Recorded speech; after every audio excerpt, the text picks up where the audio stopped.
Shalom Bapak Ibu terkasih, selamat pagi.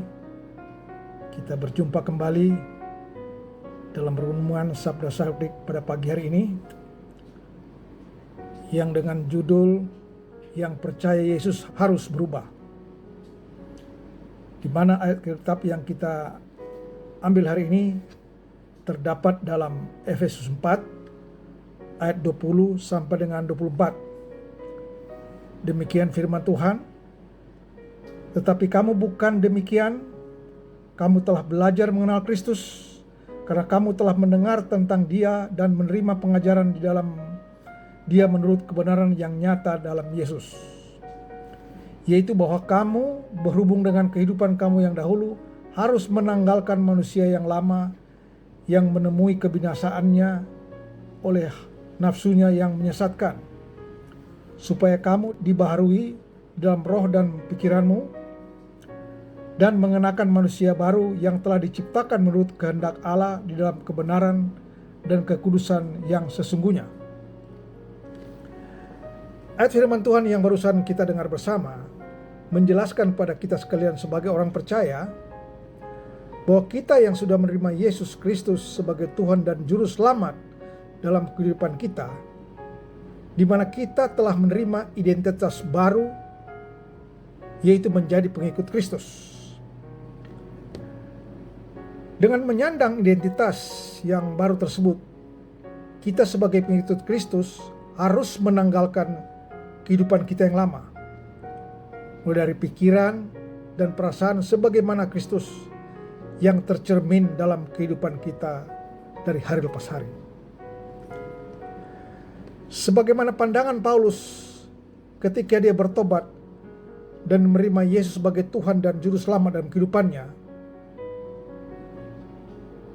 sesuai apa yang dikatakan dalam Filipi 3 ayat 7 sampai dengan 8, tetapi apa yang dahulu merupakan keuntungan bagiku, sekarang kuanggap rugi karena Kristus.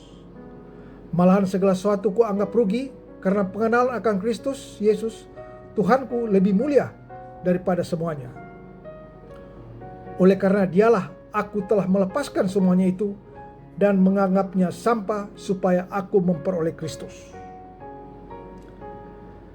Sebagai orang percaya, kita menjadi Kristen bukan sekedar menjadi sebuah agama, tetapi menjadi Kristen adalah suatu perubahan hidup yang nyata di mana kita diubahkan oleh Tuhan dari manusia lama menjadi manusia baru. Ayat firman Tuhan pada pagi hari ini dapat kita maknai menjadi dua, yaitu yang pertama, kita harus menanggalkan manusia lama kita. Yang kedua, mengenakan manusia baru. Pengertian manusia lama yaitu hidup dalam gelap, hidup dalam pengertian yang gelap, yaitu tidak memahami tentang Tuhan karena belum menjadikan Tuhan dan Raja atau prioritas utama dalam kehidupannya. Mau hidup sesuai pengertiannya sendiri yang pada akhirnya menjadi masa depan yang gelap. Kita sebagai anak Tuhan yang sudah lahir baru tentu tidak mau memiliki masa depan yang gelap.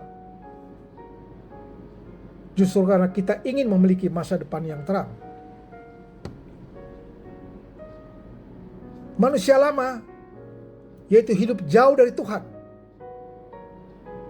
yang suka menjauhkan diri dari ibadah-ibadah seperti yang dilakukan oleh sebagian orang, tidak memiliki damai sejahtera, dan hidup tidak memiliki masa depan serta keselamatan.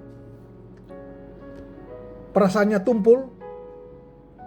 Orang seperti ini bisa aja datang ke gereja, mendengarkan firman Tuhan, tetapi tidak mengerti karena masih memiliki perasaan yang tumpul. Sebaliknya, mengenakan manusia baru,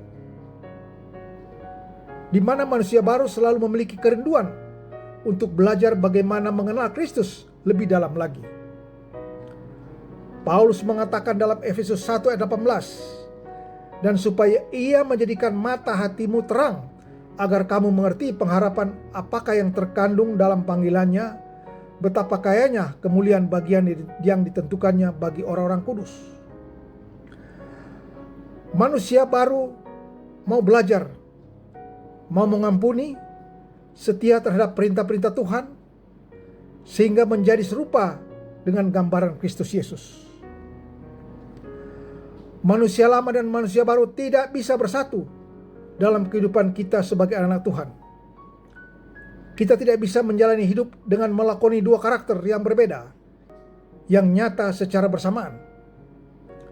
Maksudnya, hidup dalam kebenaran, tetapi di saat yang sama kita masih suka berbohong. Mengenakan manusia baru berarti memiliki sifat-sifat dan karakter yang baru. Sifat manusia lama bertentangan dengan kebenaran. Sebaliknya sifat yang baru selaras dengan kebenaran firman Tuhan yang menuntun kita kepada kedewasaan yang penuh di dalam Kristus Yesus. Tuhan Yesus memberkati kita sekalian. Amin.